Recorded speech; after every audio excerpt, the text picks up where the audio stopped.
Buenas tardes a todas, porque hay mayoría, por tanto hoy sí que voy a decir todas y todos.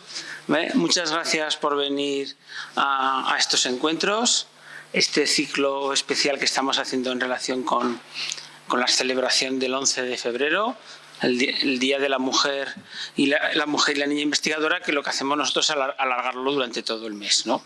Ya hemos tenido diferentes actividades, Hoy nos toca una charla de una de las paleontólogas más conocidas de la Universidad de Zaragoza, que es Laia Alegret, está a mi lado, es compañera del área, compañera del departamento.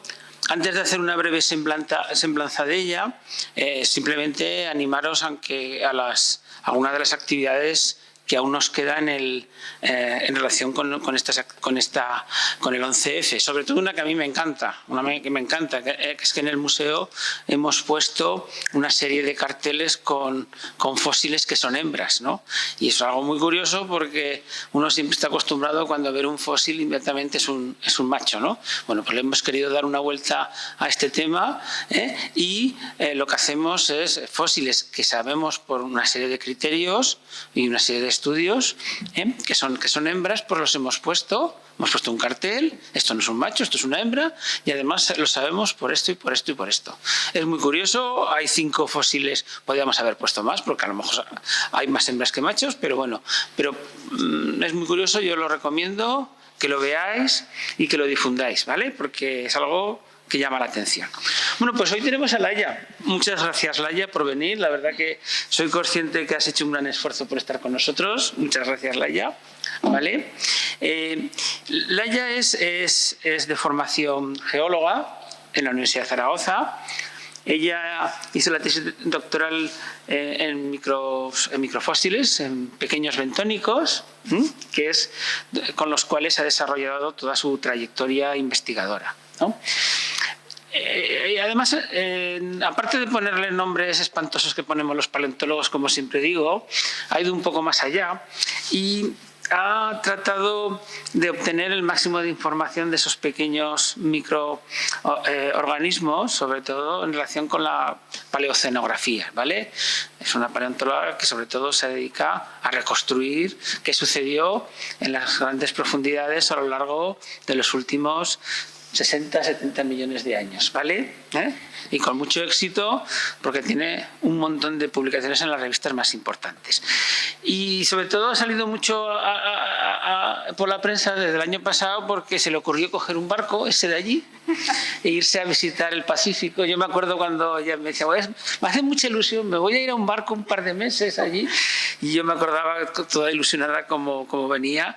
Y entre otras cosas, pues lo que iba a investigar ella y todos sus compañeros en ese barco era pues algo que luego ha salido mucho a la prensa, que es la presencia, el descubrimiento de un continente que se desconocía básicamente porque está debajo del agua, ¿no?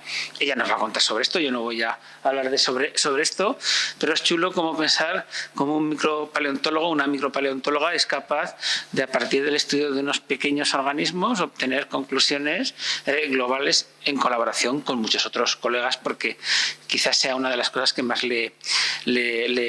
sea característica de ella, es la colaboración con muchos otros investigadores y especialmente con muchos investigadores extranjeros. Bueno, yo creo que lo mejor es que sea ella quien nos cuente de la presentación que ha traído. Reitero, muchas gracias, Laia, y yo me voy a poner ahí para escucharte. Muy bien. Venga.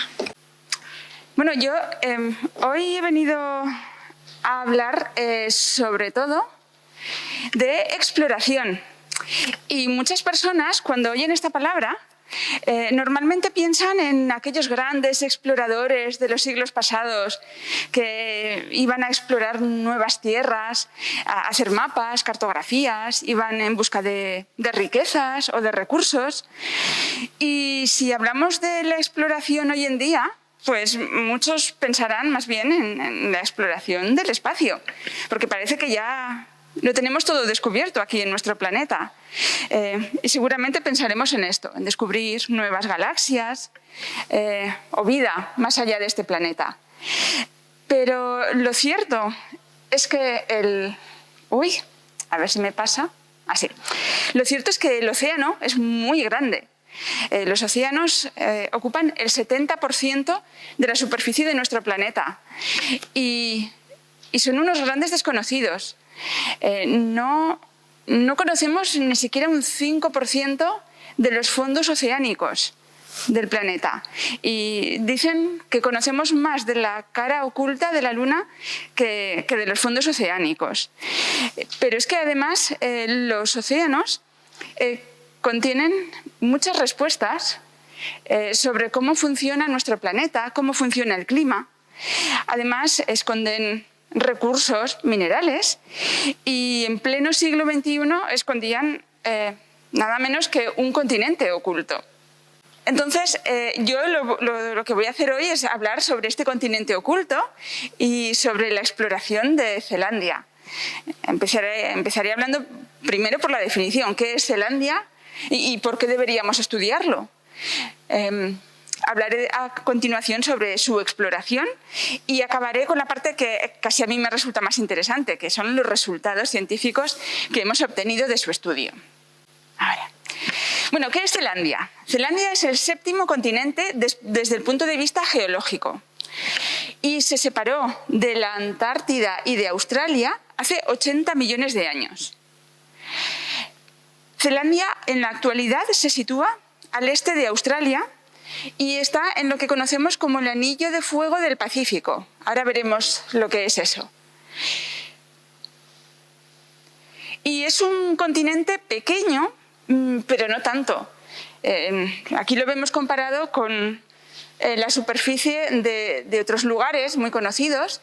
Zelandia tiene una superficie de 4,9 millones de kilómetros cuadrados y su parte norte tiene más o menos el tamaño de la India. Luego no es tan pequeño. Pero tiene una peculiaridad y es que está sumergido en un 94% de su superficie. Solo aflora por encima de las aguas el 6%. Y esa parte que aflora sobre las aguas del Pacífico son las islas de Nueva Zelanda y de Nueva Caledonia. Luego, estamos hablando de un continente de un tamaño bastante razonable y que está en su mayor parte oculto bajo las aguas del Pacífico. El Pacífico, y en esta zona es el Mar del Coral y esto es el Mar de Tasmania. Luego esto supone un reto para su exploración, como veremos a continuación. Entonces, si supone tanto esfuerzo desde el punto de vista económico, nuestra expedición fue financiada con más de 13 millones de dólares. También supone un esfuerzo humano, de tiempo, de recursos. ¿Por qué estudiar Zelandia? Más allá de la propia exploración de los fondos marinos. Bueno, pues yo voy a dar 2 razones principales que además coinciden con los 2 objetivos de nuestra expedición. El primero es el estudio de la subducción. Vamos a ver esto que es. Zelandia, como he dicho antes, está situada en el Anillo de Fuego del Pacífico. Y el Anillo de Fuego es una zona donde la corteza oceánica se hunde por debajo de la corteza continental. Luego, casi todo el Océano Pacífico está bordeado por zonas de subducción. Cuando la corteza oceánica se hunde por debajo de la corteza continental, hay fricción, se genera calor, sube el magma y se producen volcanes. Por eso el Anillo de Fuego del Pacífico contiene más de 450 volcanes. Algunos de esos volcanes están extintos, pero otros son de los volcanes más activos del planeta. Además, como consecuencia de estos movimientos de subducción, se producen muchos movimientos sísmicos. De hecho, el 90% de toda la actividad sísmica del planeta se produce aquí, en el Anillo de Fuego del Pacífico. Y también se generan tsunamis.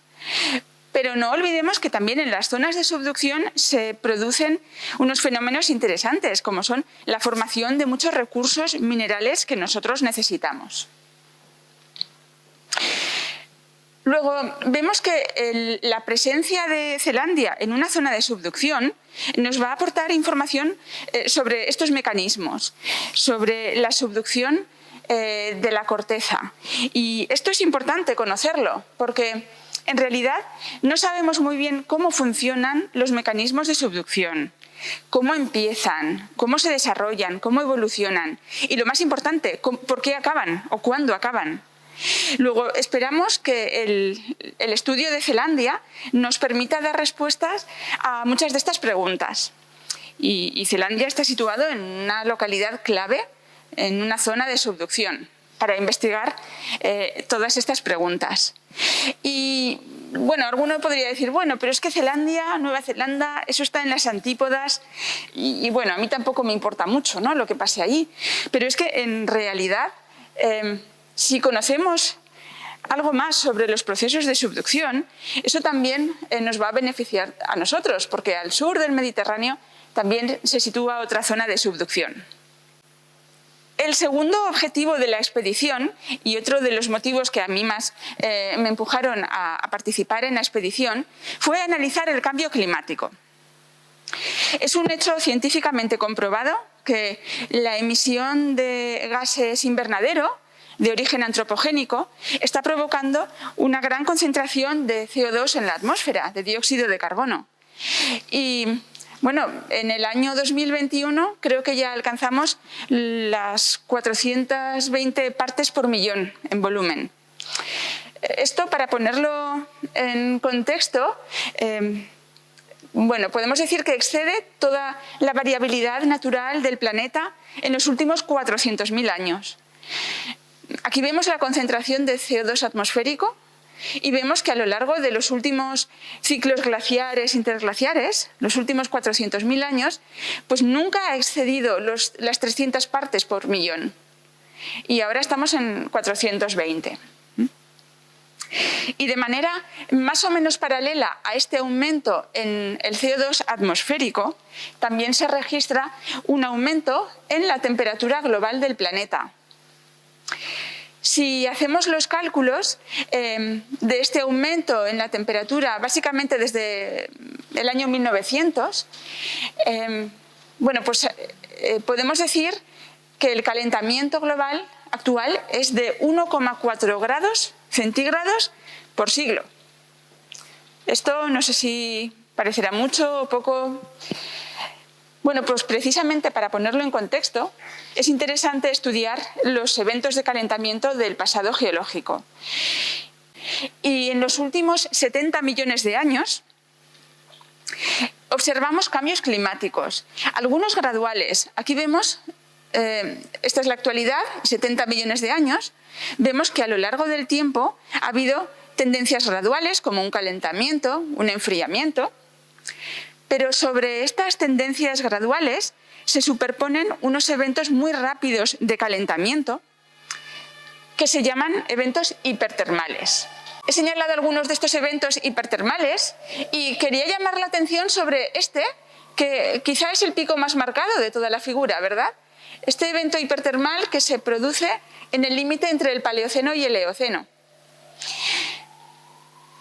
Para hacernos una idea de esa época, he colocado lo que sería una reconstrucción del Ártico durante el Paleoceno-Eoceno. Y vemos que, debido a este evento de calentamiento, en el Ártico podríamos encontrar tortugas, cocodrilos, nenúfares, es decir, fauna y flora típicamente tropicales. Ha habido miles de estudios de este evento y, en función de los autores, se han llegado a calcular unas tasas de calentamiento de entre 0,05 y 0,8 grados centígrados por siglo. Si esto lo comparamos con el calentamiento actual, bueno, pues parece que estamos calentando el planeta a un ritmo muy rápido y que estamos emitiendo gases invernadero a la atmósfera de una forma extremadamente rápida. Y eso es lo que podemos ver en modelos geológicos. Aquí me gustaría comparar la línea naranja, que corresponde a ese evento del límite Paleoceno-Eoceno, con la línea gris que corresponde al evento actual.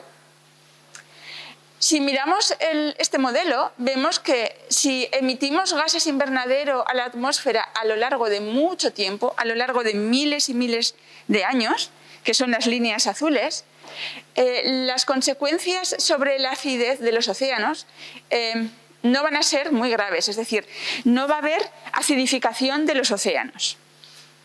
No va a variar sustancialmente el pH de las aguas en los océanos. Sin embargo, si emitimos gases invernadero de una forma muy rápida, como en estas líneas rojas, vamos a provocar un descenso muy rápido en el pH de las aguas. Es lo que conocemos como acidificación de los océanos. Y esto es un tema muy importante, porque la acidificación de los océanos ya se está dejando ver en la actualidad. Ya hay evidencias de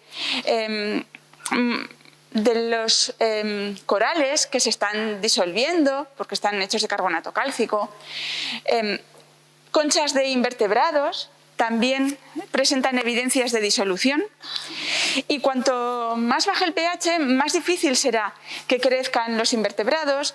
De estos invertebrados se alimentan los peces. Y en aguas más ácidas, los peces además son menos nutritivos porque generan menos proteínas, menos ácidos grasos, los omega 3. Y no olvidemos que los peces son la base de la alimentación, la base de las proteínas que toman en más de 1.000 millones de personas en nuestro planeta. Luego, el tema de la acidificación oceánica es un tema que deberíamos tomar muy en serio porque nos afecta a nosotros directamente. Por no hablar de que los arrecifes de coral absorben el CO2 atmosférico y eso contribuye a regular el clima. Luego, a mí me parece un motivo bastante contundente para embarcarme en esta expedición y tratar de dar respuesta a algunas de las preguntas que tenemos sobre el cambio climático.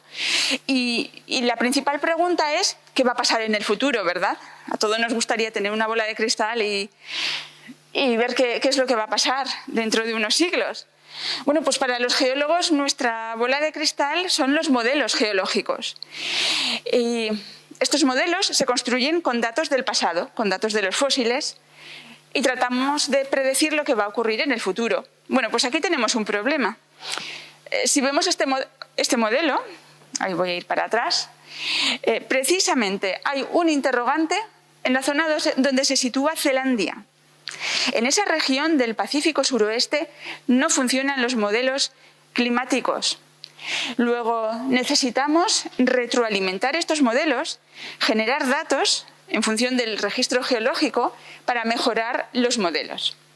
Si estos modelos no son capaces de reproducir los datos que ya sabemos del pasado, ¿cómo van a ser capaces de predecir lo que va a ocurrir en el futuro? Muy bien, pues con estos dos objetivos principales, estudiar los procesos de subducción y analizar el cambio climático, en el año 2017 se organizó una expedición financiada por un consorcio internacional, que es el International Ocean Discovery Program, el IODP, y fuimos al mar de Tasmania en la expedición 371 de este programa. El título de nuestra expedición era la subducción en la frontera de Tasmania, bueno, el comienzo de la subducción en la frontera de Tasmania y el clima del Paleógeno, hasta hace unos 70 millones de años, más o menos. En esta expedición participamos 31 científicos de 13 nacionalidades diferentes. Este es un programa fundamentalmente internacional. Y en el barco en el que navegamos no estábamos solos los 31 científicos, sino que había hasta 146 personas, incluyendo también técnicos de laboratorio, la tripulación del barco y no olvidemos los sondistas, que al fin y al cabo son los que tienen que hacer el trabajo mecánico y físico de conseguirnos las muestras a los científicos. Así que en julio de 2017 partimos del noreste de Australia, de la ciudad de Townsville y 2 meses después llegamos a la isla de Tasmania, concretamente a la ciudad de Hobart, a finales de septiembre de 2017. Y siempre que muestro el recorrido de la expedición, pues me gusta incluir estas 2 fotografías, porque son las 2 únicas veces que vimos tierra en 2 meses. Estuvimos sin tocar tierra durante los 2 meses de la expedición. El recorrido está mostrado con estos puntos y los puntos en rojo muestran las 6 localidades donde nos detuvimos, lanzamos todos los equipos, la maquinaria al fondo del océano para recuperar muestras, para recuperar sondeos.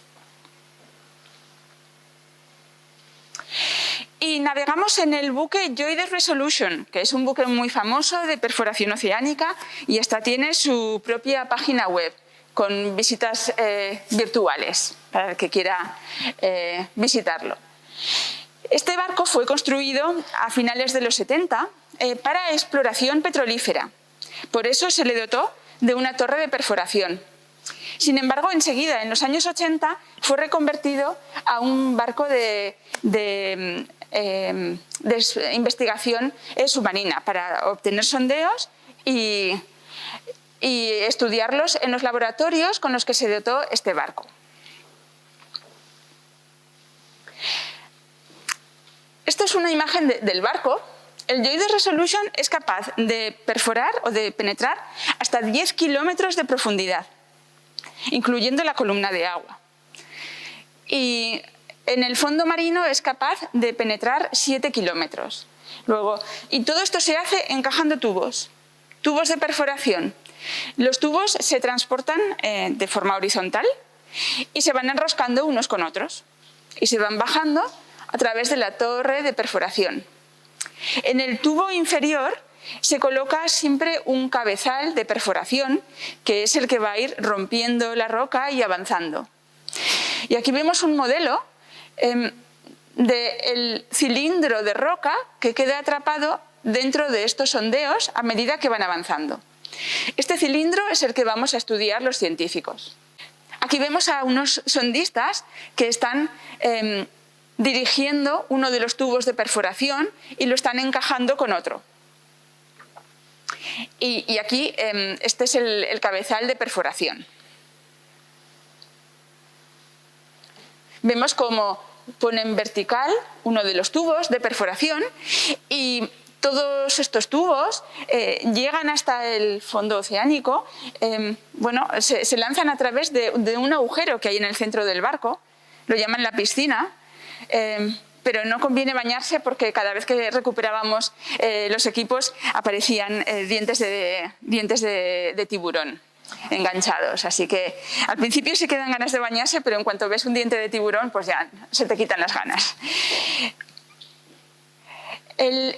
La parte de los sondistas, donde trabajan los sondistas, es una zona restringida. Es peligroso porque trabajan con maquinaria pesada y en esta zona del barco solo pueden trabajar ellos. Aquí se ve muy bien cómo su zona de trabajo está delimitada y a partir de esta línea los científicos no podemos pasar. Aquí están recogiendo un sondeo y aquí están los técnicos de laboratorio esperando a que los sondistas ya les pasen los sondeos oceánicos. Entonces ni siquiera los técnicos de laboratorio pueden traspasar esta línea. Y en cuanto reciben el sondeo de los sondistas, lo llevan a la zona de laboratorios y vemos que el sondeo es muy largo. Esos tubos tienen 9,5 metros de longitud. Luego son muy poco manejables. Por eso lo primero que se hace al llegar al barco es apoyarlo sobre una mesa y cortarlo en secciones de 1,5 metros, que ya son mucho más manejables por una persona. La parte inferior del cilindro de perforación es esta pieza más pequeña y esta pieza sale aparte y nos la entregan, nada más llegar a la superficie, nos la entregan a los micropaleontólogos. Tenemos que estar esperando con un cuenco para que saquen un poco de sedimento y nos lo den en este cuenco. Así que los que estudiamos fósiles microscópicos somos los primeros en tocar los sedimentos del fondo del mar. Enseguida nos los llevamos al laboratorio, se prepara la muestra para el estudio de distintos grupos fósiles y cada uno de los micropaleontólogos se pone a estudiar un grupo fósil diferente. Por supuesto, el barco está dotado con unos laboratorios fantásticos, con microscopios y bueno, todo lo que se pueda necesitar para estudiar las muestras. Y aprovechando que esta es mi especialidad, que yo estudio fósiles microscópicos, pues voy a poner aquí una cuña de publicidad sobre a ver qué son esos microfósiles y para qué sirven. Bueno, voy a hablar sobre todo de los que estudiábamos en el barco. Esto es la columna de agua y los grupos que estudiábamos los científicos del barco incluyen algas microscópicas, es decir, las que forman parte del plancton marino. También estudiamos organismos unicelulares, solo tienen una célula y la protegen construyendo un caparazón. Algunos flotan en la columna de agua y otros viven en el fondo del mar. Y además también había especialistas de estos animales que no son seres unicelulares, son seres muy complejos, realmente pertenecen al reino animal, se llaman ostrácodos y bueno, son organismos fascinantes, se protegen con una concha doble como los bivalvos, pero no son bivalvos, son animales. Y también en las muestras aparecían fósiles microscópicos de origen terrestre. Me refiero al polen, las esporas que vienen transportados por el viento. Y estos fósiles unicelulares, de los que comentaba que había dos tipos, los que flotan en la columna de agua y los que viven en el fondo del mar, se llaman foraminíferos. Foraminíferos porque construyen una concha con distintas cámaras y las cámaras se conectan entre sí por un tubito interno o un agujero que es el foramen. Y por eso se da el nombre al grupo de foraminíferos. Estas son conchas actuales de foraminíferos y estos son, los de abajo son conchas fósiles. Son un grupo estrella por sus múltiples aplicaciones, porque nos sirven para datar las rocas, para determinar a qué profundidad se depositó el sedimento hace millones de años y para reconstruir los ambientes del pasado. Por ese motivo se han empleado muchísimo en la industria del petróleo, en temas de exploración de hidrocarburos y se emplean mucho para reconstruir el clima del pasado y también las corrientes oceánicas del pasado. Así que en cuanto recibíamos estas muestras, las procesábamos en el laboratorio de micropaleontología y cada uno de los científicos estudiaba su grupo fósil porque trabajando a veces bajo bastante presión, había que dar casi en tiempo real una serie de datos. Había que decir la edad de la muestra, a qué profundidad se depositó originalmente y el ambiente que representa. Y a veces los sondeos llegaban muy de tarde en tarde, porque a lo mejor la roca que estábamos perforando en el fondo oceánico era dura y costaba que subieran los sondeos. Pero otras veces eran rocas muy blandas o sedimento muy blando y llegaban cada media hora los sondeos. Entonces se nos acumulaban y empezaba el estrés en el laboratorio. Además, es realmente importante que respondamos a estas preguntas porque de ello depende que se siga perforando o que se abandone ese sitio en concreto y ya vayamos navegando hacia el siguiente sitio. Porque lo que hacíamos era ir con un plan muy concreto de trabajo y teníamos que seguirlo.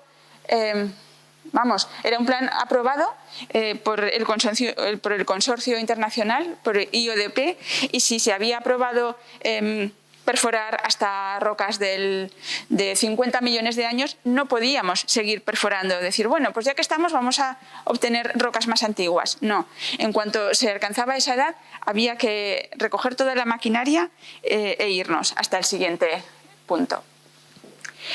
Y mientras los micropaleontólogos estamos trabajando en el laboratorio, los técnicos de laboratorio lo que hacen es coger los sondeos y dividirlos longitudinalmente en dos secciones. Una es la sección de archivo, que se va a emplear para fotografiarla y luego se llevará a uno de los repositorios que IODP tiene distribuidos en distintos continentes. Y la otra mitad es la mitad de trabajo, que se coloca en la mesa de trabajo en el laboratorio y que los científicos pues, podemos muestrear puntualmente, porque el muestreo detallado de los sondeos no se hace en el barco, se hace después, como veremos. Cada científico hace una serie de análisis, pues se escanean los sondeos para ver su color, sus propiedades magnéticas. También se estudia las aguas intersticiales que están atrapadas en el sedimento, todas las propiedades geoquímicas del sedimento, geoquímica orgánica, inorgánica, y ya cuando todos hemos acabado, bueno, pues se guardan los sondeos y se almacenan en la bodega. Y esta expedición, ya he comentado que bueno, pues requirió una inversión de más de 13 millones de dólares. Es una inversión bastante importante y por eso no se puede perder tiempo mientras se está navegando. Y se trabaja por turnos, turno de día, turno de noche. Entonces todos los científicos, toda la tripulación, sondistas, todos nos dividimos en dos grupos, grupo de día y el grupo de noche. Incluso el personal de la limpieza, los sondistas, todos trabajamos por turnos. Y por poner un ejemplo, a mí me tocó en el turno de noche. Entonces, bueno, pues había que levantarse a las 11 y pico de la noche para estar ya en el puesto de trabajo a las 12 en punto y relevar al compañero. A las 5 y media más o menos pues se hacía un descanso para comer o para ver amaneceres preciosos en Zelandia y bueno, esto sí era posible porque siempre dependíamos de la llegada de sondeos al barco. Entonces, si era un momento en el que estaban llegando muchos sondeos, en el momento en el que llega un sondeo, se anuncia por los altavoces, todos tenemos que ir corriendo al laboratorio y procesar las muestras. Y se trabajaba de 12 de la noche a 12 del mediodía. Luego había la típica reunión de cambio de turno, a continuación se cenaba y el tiempo libre, entre comillas, pues era de 1:30 del mediodía hasta las 3:30, más o menos, porque luego ya había que ir a dormir. Y bueno, tiempo libre no había mucho y muchas veces había que emplearlo en acabar los informes que se nos piden diariamente, semanalmente, por cada sitio perforado, etc. Y se trabaja los 7 días de la semana, todos los días son iguales. La única diferencia es que los domingos, bueno, a la hora de comer, pues había una barbacoa y nos dejaban comer en cubierta. Pero esto se cancelaba si hacía mal tiempo y estuvimos navegando durante el invierno austral. Luego solo lo hicimos 2 veces, en 2 meses. Entonces, ¿cómo sabíamos que era domingo? Bueno, porque todos los domingos había que hacer un simulacro de emergencia, de evacuación. Entonces sonaba la sirena y había que ir bueno, bien equipado a los botes salvavidas. Pero si hacía mal tiempo, se cancelaba por motivos de seguridad. Y creo que lo hicimos 3 veces. Entonces, ¿cómo sabíamos que era domingo? Bueno, pues básicamente por el postre. Porque para comer y para cenar había pastel de manzana y pastel de chocolate siempre los domingos. Tampoco variaba más, ¿eh? O sea, que eran estos sabores. Bueno, y como en toda expedición, toda exploración, pues bueno, surgen contratiempos. Uno tiene unos objetivos, un plan de trabajo y al final pues las cosas no salen como uno quiere. Nosotros tuvimos varios contratiempos. El principal fue el tiempo, la meteorología. Pero además no olvidemos que estábamos haciendo exploración. Zelandia era un continente del que se sabía muy poquito. Solo se conocía pues, lo que aflora, Nueva Zelanda y Nueva Caledonia, pero es un continente muy grande. Entonces, cuando se hacen campañas de perforación, normalmente se sabe qué tipo de materiales se van a encontrar en el fondo marino. En este caso no se sabía tan bien. Y tuvimos muchos problemas pues de equipos rotos, los tubos de perforación, los cabezales. Esperábamos encontrar material blando y era muy duro. O al revés, esperábamos encontrar rocas duras y era casi arena blanda. Entonces eso provocó una serie de problemas técnicos. Y por supuesto el tiempo. Las tormentas nos azotaron, sobre todo 2 grandes tormentas que nos obligaron a recoger todo el equipo, toda la maquinaria. Eso no es instantáneo, porque cuando hay unos tubos desplegados a miles de metros de profundidad, lleva un tiempo recoger y salir corriendo. Y bueno, cuando sabíamos que iban a llegar estas 2 tormentas, tuvimos que recogerlo todo y huir navegando durante días hasta que encontrábamos una zona donde podíamos esperar a que amainara la tormenta. Y por supuesto, cuando se acercaba una tormenta, había estos mensajes por todos los monitores del barco, indicando lo que había que hacer. Había que asegurar el material de los laboratorios. Trabajamos con probetas, con material de cristal que se puede romper. Había que asegurar libros, ordenadores, todo. Y cuando hay olas de 6-8 metros, doy fe de que aún así las cosas se caen, ¿no? Entonces hay que aprender a agarrarse muy rápido. Y bueno, más contratiempos, pues también a veces los tubos salían vacíos, llenos de agua. Bueno, pero aún así podemos decir que la expedición fue un éxito. Recuperamos más de 3 kilómetros de sondeos y de edades desde el Cretácico hasta la actualidad, los últimos 70 millones de años. El sondeo más profundo lo perforamos en la llanura abisal de Tasmania y atravesamos más de 4.900 metros de columna de agua y a partir de allí perforamos 600 metros de sondeo. Y el más somero lo perforamos a poco más de 1.000 metros de profundidad. Bueno, esto fue la expedición. Llegamos el 26 de septiembre de 2017 a la isla de Tasmania. Todos regresamos a nuestras casas y pocos meses después nos reunimos en uno de los repositorios que IODP tiene, concretamente en el de Texas. Todos los sondeos fueron enviados a Texas. Allí, bueno, pues los científicos ya habíamos tenido tiempo para elaborar nuestros proyectos de investigación con nuestras solicitudes de muestras, que fueron aprobadas por un comité, y nos reunimos todos pues, para muestrear los sondeos en detalle. Además, el repositorio tiene una serie de equipos que permiten hacer medidas de los sondeos. Esta es una imagen de esa biblioteca de sondeos donde se guardan todos. Por supuesto, se guardan a 4 grados, una temperatura que se parece a la del fondo del mar, para que no se deterioren. Y este es un ejemplo de uno de los muestreos que yo solicité. Aquí están las bolsas y este es el sondeo donde habíamos cortado unos trocitos a muy alta resolución, cada centímetro una muestra. Eso nos permite reconstruir los eventos del pasado con mucho detalle. Estos son imágenes del muestreo en Texas. Se colocaban sobre las mesas los sondeos, las bolsas y se iban llenando. Bueno, pues ahora vamos a ver la parte más divertida, que son los resultados. Los 31 científicos teníamos especialidades diferentes y esto nos ha permitido hacer análisis multidisciplinares. Los paleontólogos, concretamente, estudiamos miles y miles y miles de fósiles microscópicos.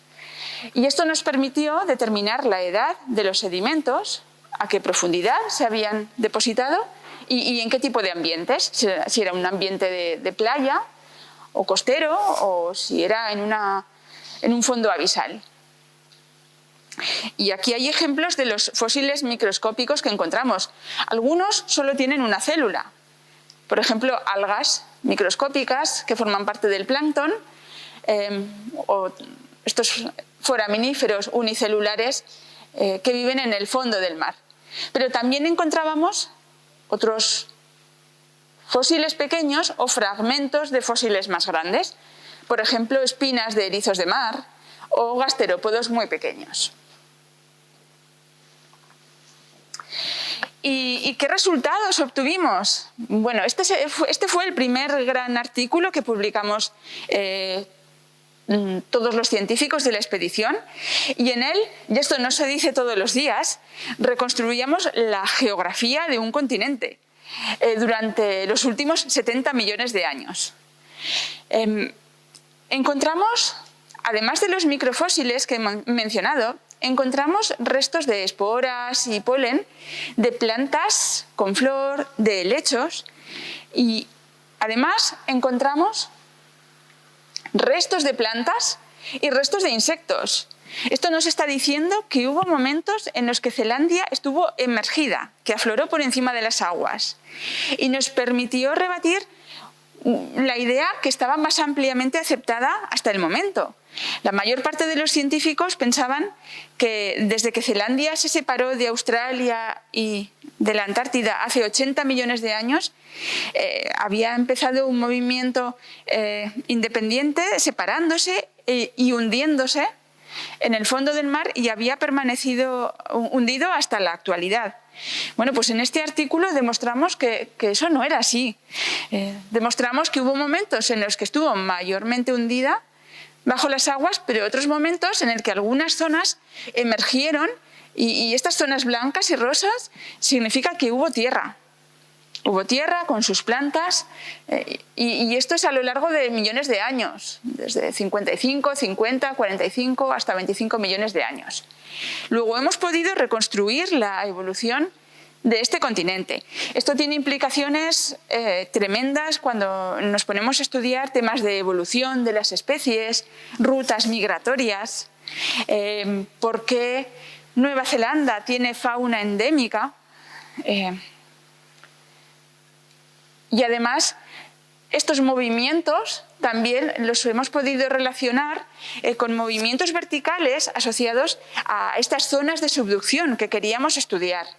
Luego, ahora comprendemos un poco mejor los movimientos de subducción, cómo se producen los movimientos de tectónica de placas, temas de riesgos geológicos.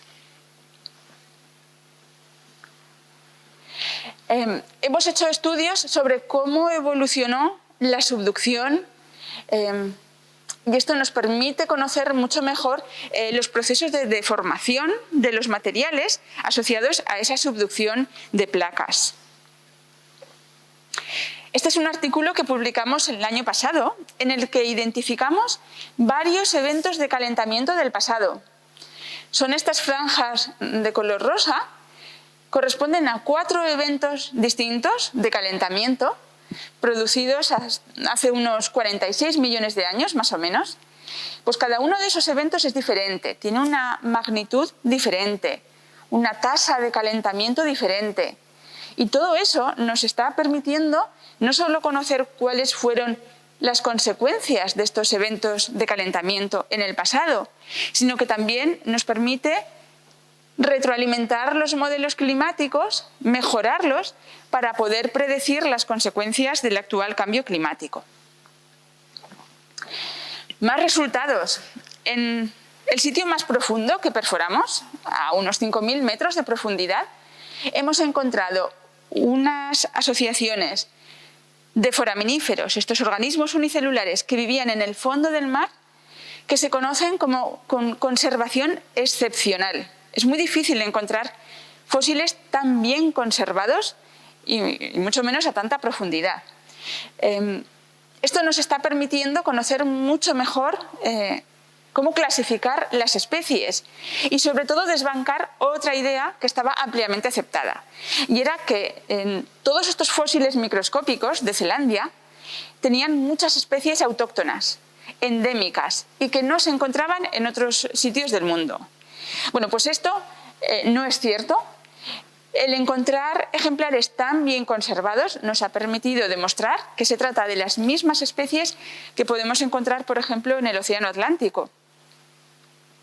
Y nos ha permitido ahora trabajar sobre otra hipótesis nueva, y es que las especies típicas de allí, las endémicas, quizás están restringidas a las zonas más someras, a zonas de poca profundidad en los océanos. Y este es el último artículo que hemos publicado, salió publicado la semana pasada. En este artículo lo que hemos hecho es cuantificar la cantidad de sedimentación de carbonatos que se ha producido a lo largo de los últimos 30 millones de años en Zelandia, en cada una de las regiones que estuvimos estudiando.